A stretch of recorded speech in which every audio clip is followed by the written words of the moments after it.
గురుబ్రహ్మ గురుర్విష్ణు గురుదేవో మహేశ్వర గురు సాక్షాత్ పరబ్రహ్మ తస్మై శ్రీ గురవే నమ. శ్రీ గురుభ్యో నమ. ఈరోజు బ్రాహ్మణ విరాట్ పరివార్ భారతదేశ చరిత్రలోనే ప్రప్రథమంగా నభూతో న భవిష్యత్ అన్న రీతిలో యావత్ హైందవ సమాజాన్ని ఒక కన్ఫ్యూజన్ స్థితి నుంచి బయటికి తీసుకురావడానికి ఈ ప్రపంచంలో ఎక్కడా లేనటువంటి ఒక ఋషి సంపద కేవలం భారత దాత్రికి మాత్రమే ఉంది, దానివల్లే విశ్వగురు స్థానాన్ని అధిరోహించే శక్తి భారతదేశానికి మాత్రమే ఉంది అని ప్రకటితం చేయడానికి ఋషి పరంపరాగతమై ఉన్నటువంటి యతులను, ధర్మాచార్యులను, జగద్గురువులు అందరినీ దర్శించి అసలైన దిశానిర్దేశం చేసే వారు వీరు అని ఈ ప్రపంచానికి చాటడానికి, అలాగే త్రిమతాచార్యుల పరంపరాగత పీఠాలే మనకి సనాతన ధార్మిక పీఠాలని విశ్వవ్యాప్తం చేయడానికి సంకల్పించినటువంటి ఒక గొప్ప ప్రయత్నం ధర్మాచార్య దర్శనయాత్ర. ఆ విషయంలో ఈరోజు తెలుగు మధ్వ మహాపరిషత్ ధర్మ ప్రచారకర్త, అలాగే మహావిద్వాంసులు మేమిక్కడికి వచ్చేసరికి మాకు వారి దర్శనం దక్షిణామూర్తి రూపంలో కలిగింది. ఎందుకంటే దక్షిణామూర్తి వారి మనము చూస్తే వారు యవ్వనంలో ఉండి వృద్ధులైన శిష్యులు ఉంటారు. ఇక్కడ వీరి దగ్గరికి వచ్చేసరికి చాలా పెద్ద వయస్కులైనంత వారందరికీ వారు విషయబోధ చేస్తున్నారు, ఉపనిషత్ పారాయణం అంతా క్లాసెస్ చెప్తున్నారు. అలాంటి మహాత్ములైనటువంటి శ్రీ వాసుదేవాచార్యుల వారిని దర్శించుకొని మధ్వానికి సంబంధించినటువంటి త్రిమతాచార్యులో ఉన్న మూడవ వారైనటువంటి ఆదిశంకరాచార్యులు, రామానుజాచార్యుల తర్వాత మూడో ఆచార్యులుగా మనమందరము నమస్కరించేటువంటి మధ్వాచార్య పరంపరకి సంబంధించినటువంటి మధ్వపీఠాల విషయంలో, అంటే ఏ పీఠాధిపతులను దర్శించుకోవాలి, అలాగే ఆ పీఠాధిపతుల దర్శన సమయంలో కూడా సంపూర్ణ సహకారాన్ని అందించాలని ప్రార్థన చేయడానికి శ్రీమాన్ వాసుదేవాచార్యుల గారిని దర్శనం చేయడం జరిగింది. వారిని ఈ బ్రాహ్మణ విరాట్ పరివార్ సంకల్పించినటువంటి ఈ మహాయజ్ఞం గురించి, ఆ మహాయజ్ఞానికి ముందు సంకల్పించినటువంటి 10,000 గాయత్రి ప్రతి బ్రాహ్మణుడు చేయాలని 3,333 మంది, అలాగే 3,333 మంది సువాసినమ్మ తల్లులు లలితా సహస్రనామాలు చేయాలని, ఆ విషయంలో కూడా వారి సంపూర్ణ ఆశీర్వాదము, అనుగ్రహము, సహకారం అభ్యర్థించడానికి వారి చెంతకు విచ్చేశారు. ఇప్పుడు వారు దివ్యమైన వాణిని వినిపించవలసిందిగా ప్రార్థన చేస్తున్నాను. జై బ్రహ్మ. బ్రహ్మాంతా గురవ సాక్షాదిష్టం దైవం శ్రేయపతి ఆచార్య శ్రీమదాచార్య సంతు మే జన్మజన్మని. శ్రీ గురుభ్యో నమః. భారతదేశము ఇది ధర్మానికి, వేదములకు పుట్టినిల్లు. నేను మధ్వ సంప్రదాయస్తుణ్ణి. మధ్వాచార్యుల వారి జీవితంలో ఒక అద్భుతమైన ఘట్టం ఒక ప్రసంగంలో వస్తుంది. మధ్వాచార్యుల వారు ఉత్తర భారత యాత్ర చేస్తూ ఉన్న ప్రసంగాన ఒక సందర్భంలో వారికి వేదవ్యాసదేవుల వారు వచ్చి నీవు ఇక్కడ ఉన్నావేంటి, బదిరికి రా అని పిలిచారట. సరే, అది స్వప్నంలో, ప్రాతకాలీన స్వప్నంలో జరిగింది, బ్రాహ్మీ ముహూర్తం. సరే, బదిరికి వెళ్ళాలి అని అనుకున్నప్పుడు వారికి కూడా వచ్చినటువంటి శిష్య సంపద అంతా ఉంది. ఏం చేయాలి అని వాయుదేవుల వారి అవతారంలో ఉన్నటువంటి మధ్వాచార్యుల వారు మధ్వ సిద్ధాంతంలో ఒకటేంటంటే ప్రథమో హనుమన్నామ ద్వితీయో భీమ ఏవచ పూర్ణప్రజ్ఞ స్తృతీయస్తు భగవత్ కార్యసాధక. అంటే వాయుదేవుల వారు మారుతిగా, ఆ వాయుదేవుల వారి భీమసేనుల దేవుడిగా, ఆ వాయుదేవుల వారి మధ్వాచార్యుల వారిగా అవతారం చేసి భగవంతుడికి సేవ చేయటానికి భూమిపైన వచ్చారు అన్నటువంటిది చాలా ప్రగాఢమైనటువంటి విశ్వాసంతో మధ్వ సిద్ధాంత భక్తులందరూ నమ్మేటువంటిది.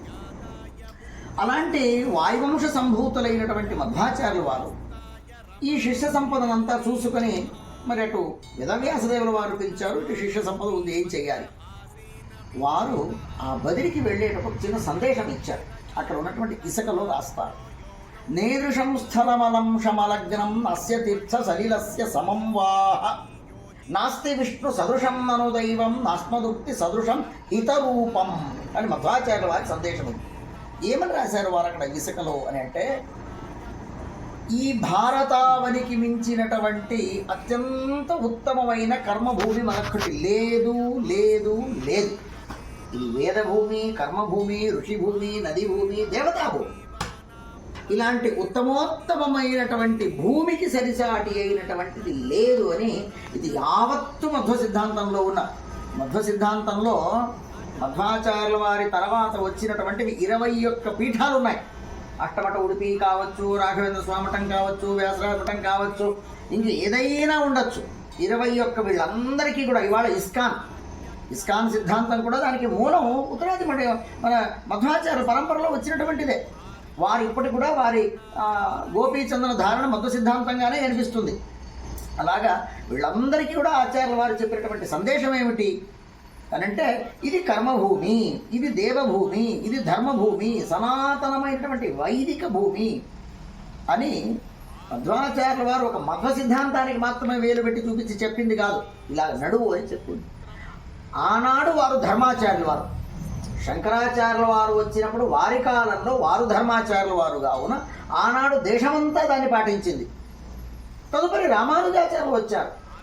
ఆ రామానుజాచార్యులు చెప్పిందంతా ఆనాటి జనాంగమంతా వారిని ఆ భక్తి సిద్ధాంతంలోనూ లేక వైష్ణవ సిద్ధాంతంలోనూ భగవద్ ఆరాధనలోనూ వారిని గురువుగా స్వీకరించి ముందుకెళ్ళారు. అలాగే తదుపరి కాలంలో మధ్వాచార్యుల వారు వచ్చారు. వారు చెప్పినటువంటిది కేవలం ఒక మధ్వ సిద్ధాంతానికి వేలు పెట్టి చూపించిందని కాకుండా యావత్తు ఇప్పుడు వీళ్ళందరినీ మనం జగద్గురువులు అని వ్యవహారం చేస్తాం.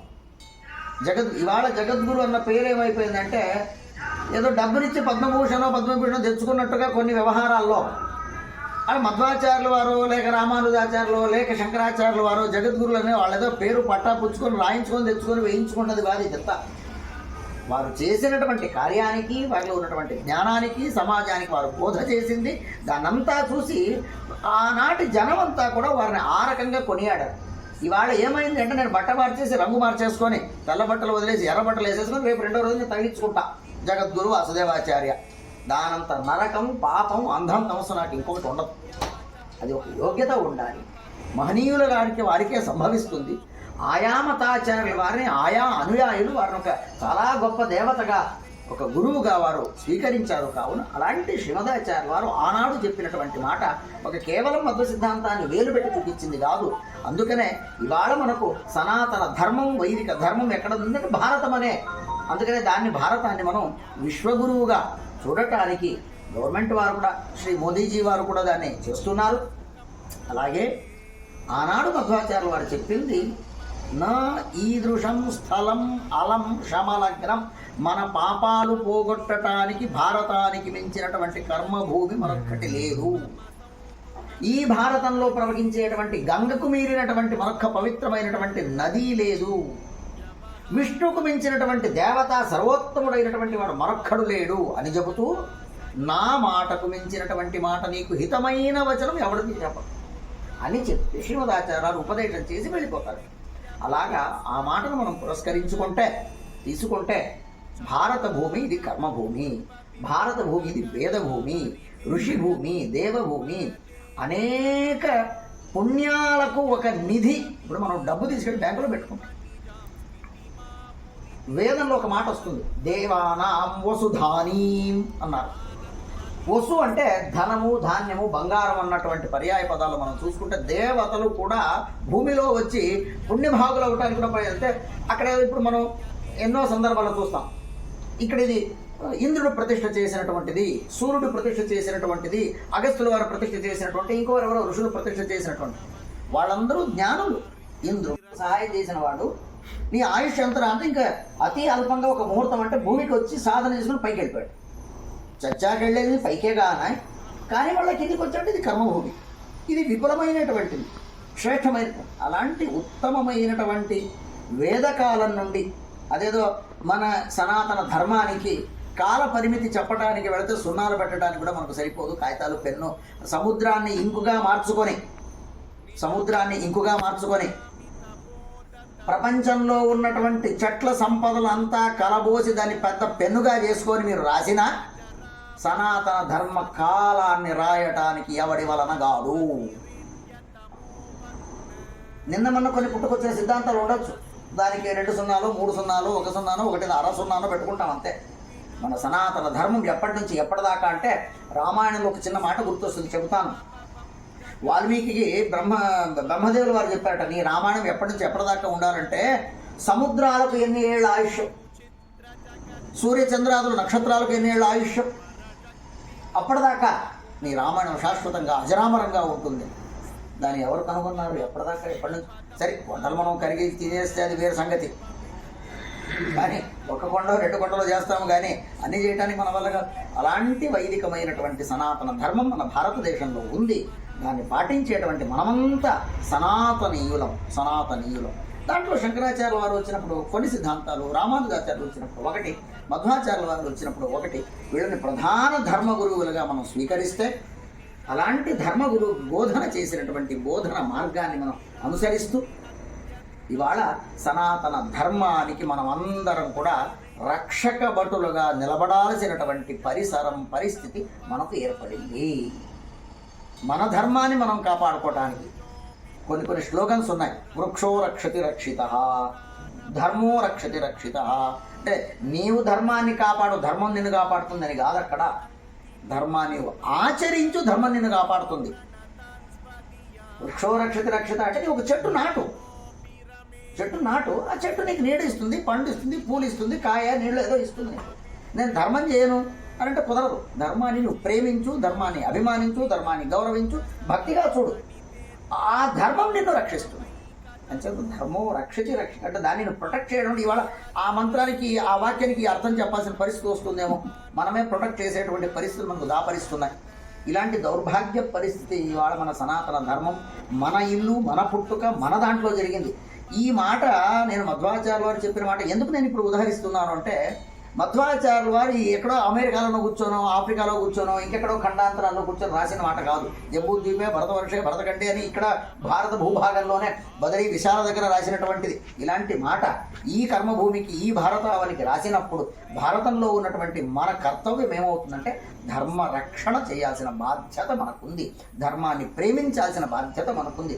నేను ధర్మాన్ని పూర్తిగా చేయలేకపోయినా ఇలాంటి ఎవరో మహనీయులు కొందరు చేస్తున్నటువంటి వారిని మనం ఆదరించి, వారిని స్వాగతించి, వారిని ప్రోత్సహిస్తే నా వంతుగా నేను చేసినటువంటి దాంట్లో ధర్మం ఏమిటి? 10 రూపాయలు నువ్వు సంపాదిస్తే 1% 2 రూపాయలు ధర్మానికి పెట్టని భాగవతం చెప్పింది. ధర్మాయ యశసే అర్థాయ కామాయ స్వజనాయ చ పంచదా విభజన్ విత్తం ఇహాముత్ర చ మోదతే అని చెబుతుంది. సంపాదించిన 100 రూపాయలు 20 రూపాయలు ధర్మానికి పెట్టుకొని. అలాగా వీరు అడుగుతున్నది డబ్బు కాదు, వీరు అడుగుతున్నది మన సమయం. వీరు అడుగుతున్నది మన సమయంలో ఆ 2 గంటలో 1 గంటనో మన వృత్తిలో మనం ఉన్నటువంటి వారం. నేను బ్రాహ్మణ్ణి అంటే నేను సంధ్యావందనము, గాయత్రి, యజ్ఞము, యాగము, పారాయణాలు, శ్రీ సూక్తము ఇత్యాది ఇతర మహనీయులు చేసినటువంటి అనేక గ్రంథాలు పారాయణం చేసేటువంటి వాళ్ళు ఉంటారు. ఆ పారాయణ పుణ్యాన్ని ఇవ్వండి అని అడుగుతున్నారు. ఉత్తరాది మఠపు పీఠాధిపతులు శ్రీ శ్రీ సత్యాత్మతీర్థ స్వాముల వారు, మధ్వాచార్య వారి పరంపరలో వచ్చినటువంటి వారు ఎప్పుడూ ఒక శ్లోకం, రైతుల్ని కాపాడండి, దేశాన్ని కాపాడేటువంటి మిలిటరీ వారిని, యోధుల్ని కాపాడంటే మీరెళ్ళి వాళ్ళకి ఏదో రక్షా కవచం తొడగాల్సిన అవసరం లేదు. నీవు సంధ్యావనం చేస్తున్నాడు, తట్టుకోలేకపోతుంటే అంత మంచుగడ్డ, రక్తం గడ్డగట్టేటువంటి చలిలో ఉండి దేశాన్ని కాపాడుతున్నాడే, వాడికి ధర్మాన్ని కాపాడేటువంటి నీవు నీ పుణ్యంలో, నీ గాయత్రిలో, నీ యజ్ఞంలో, నీ సాధనలో, నీ పారాయణంలోని ఒక వంతు తీసి వాడికి ఇచ్చే పుణ్యం చాలు. అది అతన్ని రక్షిస్తే, అతడు దేశాన్ని రక్షిస్తే మళ్ళా నీకు రివర్స్ నీకే వచ్చింది, యూటర్న్ చేసుకుంది. నీవు ఇచ్చిన పుణ్యం గాయత్రి అతడికి పోయి అతడి నుంచి మళ్ళీ నీ దేశ రక్షణ పడి ఆ దేశంలో నీవు ఉన్నావు, క్షేమంగా ఉన్నావు. ఎలాంటి పరిస్థితుల్లో జందెం వేసుకొని తిరగలేనటువంటి కొన్ని దేశాలు, కొన్ని సందర్భాలు మన రాష్ట్రంలోనే ఉండేవి. ఏవి అని పేర్లు మనకు అవసరం లేదు. జంధ్యాలు చింపించుకున్నవి, జుట్టు కట్టరించుకున్నవి అన్నీ కూడా మనకు ఉన్నాయి. అలాంటి దౌర్భాగ్య పరిస్థితి మనకు ఏర్పడకుండా మన తదుపరి సంతతికి సంస్కారాన్ని, సంపదను, సనాతన సంపదను ఇవ్వటానికి ఇలాగ కంకణం కట్టుకున్నటువంటి యజ్ఞ పవన్ కుమార్ శర్మ గారికి మనం తోడ్పడు. వారికి చేయాల్సింది ఏమిటయ్యా అంటే, ఆయా వృత్తిలో ఉన్నటువంటి సకల భారతదేశాద్యంతం విశ్వంలో ఉన్నటువంటి సకలను కూడా వారు చేస్తున్నటువంటి పుణ్యం ఏదైతే ఉందో, సాధన ఏదైతే ఉందో, వృత్తిపరంగా దేంట్లో ఉన్న దృష్టాంతానికి ఎగ్జాంపుల్కి ఎవరో సంబడి బ్యాంకులోనో కోర్టులోనో లేకపోతే ఇంకేదో వృత్తిలో ఉన్నటువంటి వారు, వారికి ఏదో సందేహమో సమస్యలు ఏదైనా వస్తే దాన్ని సుఖాంతంగా సామరస్యంగా దాన్ని పరిష్కారం చేసే విధంగా, ఎగ్జాంపుల్ చెప్తాను, ఇద్దరు బ్రాహ్మణ పిల్లలకు పెళ్ళి అవుతుంది. ఇవాళ ఎలాగుందంటే డివోర్స్ అన్నది చాలా ప్రతి ఇంట్లో 4-5 మొదలవుతున్నాయి. పూర్వకాలంలో మనకు పెళ్లి చూపులు ఎలాగుండేదంటే అమ్మా నాన్న చూసుకొని మనకు పెళ్లి నిశ్చయించేవాళ్ళు. ఇవాళ మనం పిల్లల్ని అమ్మాయిని చూసుకొని నువ్వు చేస్తావా చస్తావా అనే స్థాయికి మనం వెళ్ళిపోయాం. కానీ అది చేసుకున్నాక 2వ నెలకో 3వ నెలకో డివోర్స్కి వెళ్ళిపోతున్నాం. మరి ఆనాడు మన తాత ముత్తాతలు ఎవరు చూసుకోకుండా వాళ్ళ తల్లిదండ్రులు చూసేదిగా నీకు ఈ పిల్ల చేసుకుంటావా అంతే అయిపోయింది. ఇప్పుడు దాకా వాళ్ళు 10 మంది 12 మంది పిల్లలు కానీ సుఖంగా ఉన్నారు, ఇంకా మంచి గట్టి ఉట్టుగా ఉన్నారు. మనమే అది దీని ఇది దీని రోగం తెచ్చుకున్నాం, పాడు చేసుకున్నాం. అలాగా ఆనాడు ఇలాంటి డివోర్స్ కేసులు లేవు. అంతే ఎవరైనా అడ్వకేట్స్ ఉంటే వాళ్ళు ఏం చేయాలంటే విడగొట్టడానికి ప్రయత్నం చేయకుండా కలపడానికి ప్రయత్నం చేసి, ఇద్దరు మన వాళ్ళే. అంటే మహాభారతంలో ఒక ప్రసంగంలో 2 ఆవులు కొట్టుకుంటున్నాయి, 2 బ్రాహ్మణులు కొట్టుకుంటున్నారు. ఏం చేయాలంటే కూర్చొని చప్పట్లు కొట్టి ఇవాళ మనకెల్లా ఒక మొబైల్ వచ్చేసింది. ఎక్కడో ఒక యాక్సిడెంట్ జరిగింది అనుకోండి, వాడు కారులో ఇరుక్కుందే రక్తపాతం అవుతుంది, కాలు తీయకూడదు, వాడి ఫోటోలు తీస్తూ కూర్చోాలి ముందు అర్జెంటుగా వీడియో తీసేసి. నా లైక్స్ పెంచుకొని నాకు 400 వ్యూ వచ్చాయి, 4K వచ్చింది, 10K వచ్చింది అని దానికోసం మనం ప్రాకులాడుతున్నాం. అలా కాదు, ముందు వాడికి కావాల్సింది ఆపదలో ఉన్నటువంటి వాడికి రక్షించు. వాడి కాలు ఇరుక్కుంది, కాలు తీసి బయట పెట్టి దానికి ఏదో రక్తం వస్తూ ఉంటే నీ దగ్గర ఏదైనా మందు మార్పు ఉంటే దానికి ఏదో కట్టుకట్టి వాడికి ఏదో దవాఖానకు తీసుకెళ్ళి మందు మార్పు చేయించు. అది పని. వీడియో తీసి నేను షేర్ చేస్తాను, పోస్ట్ చేస్తానంటే అది మన పద్ధతి కాదు, మన పని కాదు. దానికి పత్రికా రంగం ఉంది, వాళ్ళ పని వాళ్ళు చేస్తారు, ప్రచారం చేయాల్సిన వారిదే ధర్మం ఉంది. భారతదేశంలో ఉన్నటువంటి వారు పత్రికా రంగం కూడా ఇలాంటి సనాతన ధర్మాన్ని ప్రోత్సహించాలి. సనాతన ధర్మం గురించి వచ్చినటువంటి వాడిని ఇంకా గట్టిగా బయటికి చెప్పాలి. సమస్యలు వచ్చిన దాన్ని ఇంకెవరో చేసిన దాన్ని ఇంకెవరికో ఏదో చిన్నదవుతే మాత్రం భూతాకారంగా చూపించి, సనాతన వైదిక ధర్మానికి బ్రాహ్మణులకు ఇంకోళ్ళకి వచ్చినటువంటి దాన్ని చిన్నచూపుగా చూపించకుండా ఇంకెక్కడో చిన్న కాలంలో వేసి అలాంటివి లేకుండా ఇలాంటి ఉత్తమోత్తములైనటువంటి వారు డాక్టర్గా వీరు ఉన్నా సనాతన ధర్మం పట్ల ఆకర్షితులై వారు భారతదేశాద్యంతం దాకా ధర్మాచరణ దర్శన సాధువుల దర్శనం పెట్టుకున్నారు. సాధూనాం దర్శనం పుణ్యం అని ఒక వాక్యం చెప్తుంది శాస్త్రం. ఆ రకంగా వారు ధర్మాచార్య దర్శన అన్నటువంటిది సమగ్ర భారతదేశాంతం దాకా ఉన్నటువంటి సకల యతి పరంపర, అది మాధ్వ పరంపర కావచ్చు, విశిష్టాద్వైత మత పరంపర కావచ్చు, శంకరాచార్య మత పరంపర కావచ్చు, ఆయా కాలంలో వచ్చినటువంటి మహనీయులు వాళ్ళ యొక్క విశిష్ట పరంపర. అంటే ప్రాధాన్యత ఎక్కడంటే ఆ విశిష్టాచార్యుల వారి పరంపరయే పరంపర. ఊరికే కొట్లో బట్టలు దొరుకుతాయంటే ఇప్పుడు మీకు మార్గశిర మాసం కార్తీక మాసం వస్తే నల్ల బట్టలు ఎర్ర బట్టలు కొంత ఎక్కువ కనిపిస్తాయి. అంగడివాడు వ్యాపారం జరుగుతుంది వాడికి. కానీ వ్యాపారం చేసేవాడు ఇవాళ హిందువా ఇంకోడా ఉమ్మి వేసేటువంటి రకం అలాంటిది కాదు. ఇక్కడ బట్టలు కట్టుకుంటే నేను సన్యాసిని అయిపోను, రంగు మార్చితే సన్యాసి అయిపోను, నా మనసులో ఉండాలి, నాలో ఉండాలి. సన్యాస సమ్యక్ న్యాస. అలాగా ఆనాడు ఈ 3 ఆచార్యుల వారు, శంకరాచార్య, రామానుజాచార్య, లేక మధ్వాచార్య, తర్వాత నింబారకాచార్యులు వచ్చారు. వాళ్ళు కూడా గుజరాత్ ప్రాంతంలో నింబారకాచార్యుల వారిది ఒక విశిష్టమైన శుద్ధ సంప్రదాయం పరంపర ఉంది. స్వామినారాయణ సంప్రదాయం అని అంటాము. అలాంటి విశిష్టమైనటువంటి సంప్రదాయం, అలాంటి సంప్రదాయస్థ గురువులను దర్శించటానికి మహా సంకల్పం చేసుకున్నారు, కంకణం కట్టారు. వారికి కావాల్సింది మనం చేసినటువంటి సాధనలో ఒక అంశం, ఒక వంతు ఆ పుణ్యం వారికి ఇస్తూ ధర్మ రక్షణకు కంకణం కట్టుకున్నటువంటి వీరికి మనం అందరం కూడా దాంట్లో ఇది మధ్వ సిద్ధాంతము లేదా శంకర సిద్ధాంతము అన్నటువంటి ఏ భేషజాలకు మనం పోకుండా ధర్మ రక్షణకని దీక్షాబద్ధులైనటువంటి వారికి వారి యొక్క ఆ సంకల్పం ఏదైతే ఉందో నిర్విఘ్నంగా నిరాటంకంగా జరిగి ఆయన చేసేటువంటి ధర్మరక్షణ మనకు ఉపయోగపడుతుంది. కావున వారికి మనవంతు మన పుణ్యాన్ని ధారపోయటానికి, మనలాంటి వారి నలుగురికి చెప్పి చేయించటానికి, కేవలం విన్నాను చూశాను చెప్పానని కాకుండా మనతో ఉన్నటువంటి వారికి కూడా ఈ మాటను చెప్పి వారు అడుగుతున్నది ధర్మభిక్ష అని అడిగారు, సమయ భిక్ష అని అడిగారు. భిక్షాటన చేసేటటువంటి డబ్బులు ఇవ్వండి, డబ్బులు ఇస్తే 10 రూపాయలు ఇచ్చావా, బట్ట ఇస్తే ఇంతే ఇచ్చావా, చిన్నదెందుకు ఇచ్చావు పెద్దదెందుకు ఇచ్చావు, అన్నం వేస్తే నిన్న రాత్రి వేసావా పొద్దున్న లేదా ఇప్పుడు ఫ్రెష్ లేదా అని అడిగేటువంటి భిక్షాటన. ఇక్కడ అలా కాదు, ఆయన అడుగుతుంది ధర్మభిక్ష, సమయ భిక్ష.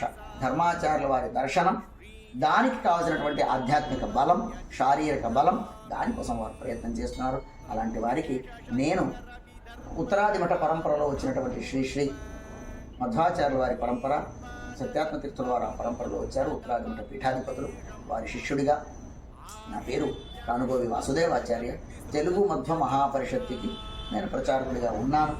నా వంతు నా వల్ల అయింది ధర్మరక్షణకు కంకణం కట్టడం. ఇలాంటి వారికి పుణ్యం చెందని అని మనస్ఫూర్తిగా సభాముఖంగాను కూడా వారికి తెలియజేస్తూ, నాతో ఉన్నటువంటి వారు, నన్ను అనుసరించేటువంటి వారు, నాకు పాఠానికి వచ్చేటువంటి వారు, పురాణానికి వారే అన్నట్టు వారు వచ్చిన సందర్భంలో మేము పాఠంలో ఉన్నాం. ఈశావాస్య ఉపనిషత్ పాఠం అంచేత ఆ పాఠం సభ్యులు, ఇతర పాఠ సభ్యులు అందరూ కూడా వారికి పుణ్యాన్ని, ధర్మాన్ని చేయటానికి అవకాశాన్ని భగవంతుడు తోడ్పాటు చేయాలి అని ఆశిస్తూ, ధర్మం నిలబడాలి. యతో ధర్మస్తతో జయ. ఎక్కడ ధర్మం ఉందో అక్కడ జయం ఉంది. ఇక 4-5 రోజులకి మనకు మార్గశిర మాసం వస్తుంది. అక్కడ గీతా జయంతి. ఆ గీతాచార్య కృష్ణుడు చెప్పినటువంటి మాట, పాండవులకు కష్టం వచ్చింది. 13 ఏళ్ళు, 12 ఏళ్ళు వనవాసం, 1 సంవత్సరం అజ్ఞాతవాసం, కానీ చివరికి మాట అల్టిమేట్గా జయం వారిదే. కావున అలాంటి జయప్రదుడైనటువంటి భగవంతుడు అందరికీ జయాన్ని ఇవ్వనని కోరుతూ నా 2 మాటలు ముగిస్తాను. గురుగారు, ఒక చిన్న విషయం ఏంటంటే అండి, బ్రాహ్మణ విరాట్ పరివార్ అనే ఈ బ్రాహ్మణ మొత్తం యావత్ ప్రపంచంలో ఉన్న 7,80,00,000 మంది బ్రాహ్మణ్యాన్ని 2026 ఏప్రిల్ 20వ తేదీ అక్షయ తృతీయ పరశురామ జయంతి వరకు మేము కలపాలని ప్రయత్నం చేస్తాం. ఇది బ్రాహ్మణ విరాట్ పరివార్ ఒక సంస్థలాగా కూడా యావత్ బ్రాహ్మణ్య వారధిగా, అలాగే హిందువులకి బ్రాహ్మణ్యకి అన్యానికి ఉన్నటువంటి వారధిగా ఇది చేస్తున్న ఈ ధర్మాచార్య దర్శన యాత్ర ముఖ్య మా లక్ష్యం ఏంటంటే, అది కూడా మీ ముందు 1-2 నిమిషాలు వినిపిస్తున్నా. ఏంటంటే ఈరోజు కొన్ని ఎగ్జాంపుల్స్, ఇప్పుడు మీరు చెప్పినట్టుగా ఆపదలో ఉన్న వాడిని ఆదుకునే దానికంటే వీడియోలు తీసి షేర్ చేసే కల్చర్, అలాగే ఈ భారతదేశానికి స్వాతంత్ర సిద్ధి కలిగిందే వినాయక నవరాత్రోత్సవాలు అవుతాయి. ఈరోజు అదే సమయంలో మాదక ద్రవ్యాలు ఎక్కువగా మార్కెటింగ్ అవుతున్న ఈ దౌర్భాగ్యమైన పరిస్థితి, ఇవన్నీ పోవాలని ధర్మాచార్యులు అందరి దగ్గరికి వెళ్ళి, అయ్యా ఈరోజు బ్రాహ్మణుడి పరిస్థితి ఇది, సనాతన ధార్మిక పరిస్థితి ఇది, హైందవ జీవన పరిస్థితి ఇది, కాబట్టి మీ ఆజ్ఞే మాకు అనుసరణీయం అనేది వారి నుంచి గైకొని మిగతా యావత్ సమాజానికి బ్రాహ్మణుడే ధర్మ ప్రచారకుడే కావాలని ప్రయత్నం చేస్తున్న ఈ సందర్భంలో ఇలాంటి వారు అనుగ్రహించడం మాకు చాలా ఆనందము. అలాగే ఆ సాక్షాత్ రాఘవేంద్ర వారు, మధ్వాచార్యుల వారే ఆశీర్వదించారని మేము భావన చేస్తున్న ఈ సమయంలో మిమ్మల్ని ఇంకొక విషయంలో మీ సహకారాన్ని మేము అభ్యర్థిస్తున్నాము. యావత్ బ్రాహ్మణులు కనీసం 3,333 మంది, ఎందుకంటే ఆ సంఖ్య ఎందుకు అనుకున్నామంటే భూసురులు అంటారు, 33 కోట్ల మంది దేవతలకు ప్రత్యేకంగా, అంతమంది 10,000 గాయత్రి, అలాగే అంతే సంఖ్యలో బ్రాహ్మణ సువాసినులు లలితా సహస్రనామం 108 మార్లు చేయాలని ఆ విషయంలో కూడా మీ సహకారాన్ని, అలాగే దయచేసి మధ్వ పరంపరకు సంబంధించిన పీఠాధిపతుల సందర్శన విషయంలో మీరు మా వెంట ఉండి మమ్మల్ని ముందుకు ప్రోత్సహించాలని ప్రార్థన చేస్తూ ఉన్నాను. జై శ్రీ.